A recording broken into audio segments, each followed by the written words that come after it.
তিনি এই পূর্ব মেদিনীপুরের বক্তব্য দিতে দিতে বলেছে যে পশ্চিম বাংলায় হিন্দু সরকার করব, হিন্দু সরকার করব। আমি শুভেন্দু বাবুকে জানতে চাই, হিন্দু ভাই বোন বাবা মাদেরকে এতটাই মূর্খ মনে করেন? ৭৭ বছর সে স্বাধীন হয়েছে, সেইখান থেকে আজ পর্যন্ত পশ্চিম বাংলায় যত মুখ্যমন্ত্রী হয়েছে সবাই হিন্দু মুখ্যমন্ত্রী ছিলেন, মুসলমান কেউ হয়নি। কিন্তু আজকে আপনি রাজ্য সরকারকে কি সরকার বুঝাতে চাইছেন? মুসলিম সরকার। আমাদের চোখকে ঘোরাতে চাইছেন, আমাদের মাইন্ডকে ডাইভার্ট করতে চাইছেন। আপনারা দুজন সেটিং করে একসাথে বসে চা খেচ্ছেন, তার বেলায় সমস্যা নাই, অথচ বাইরে বেরিয়ে হিন্দু মুসলমান করে আমার বাংলা সম্প্রীতিকে নষ্ট করতে চাইছেন। আপনি কিন্তু এই আগুন লে খেলা করছেন, আগুন লে খেলা করা বন্ধ করুন। আপনি বলছেন হিন্দু সরকার করতে হবে। আমি জানতে চাই, বাংলায় কি হিন্দু সরকার নাই? হিন্দু সরকার তো রয়েছে। মমতা ব্যানার্জির ধর্মীয় পরিচয়, তিনি হিন্দু। বিভাজনে আমি যাচ্ছি না, সত্যটা বলছি।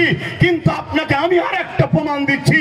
দীঘার মতো পিকনিক স্পটে, দীঘার মতো বেড়াবার জায়গায় আজকে সেখানে ধর্মস্থান হিন্দুদের মন্দির তৈরি হচ্ছে। আমি তাতে বিরোধী নই, আজ থেকে দাবি করছি। তিনি তো বলে আমি সর্বধর্মের মানুষের নেতা, তাই সর্বধর্মের মানুষের নেতা হিসাবে আমি মুসলমানও এখান থেকে আওয়াজ তুলছি। দীঘায় যেমন 200 কোটি টাকা দিয়ে মন্দির করছেন, আপনি তো বলেছেন সংখ্যালঘুকে বেশি ভালোবাসি, কমসে কম 300 কোটি টাকা দিয়ে দীঘায় একটা মসজিদের আবদার আমরা রাখলে এটা করতে হবে। যদি আপনি না করেন তাহলে জানবো আপনার মুখ এক মুখোশাক। ঠিক না ঠিক?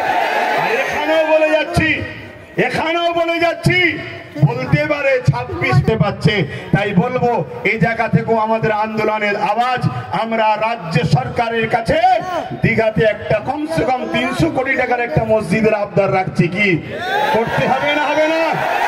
শুধু মুসলমানদের নয়, বাকি ধর্মের মানুষগুলো কি দীঘায় যায় না? একমাত্র নাকি? এটা আমাদের অধিকার, দাবি আছে। কিন্তু আজ শুভেন্দু বাবু তিনি বারবার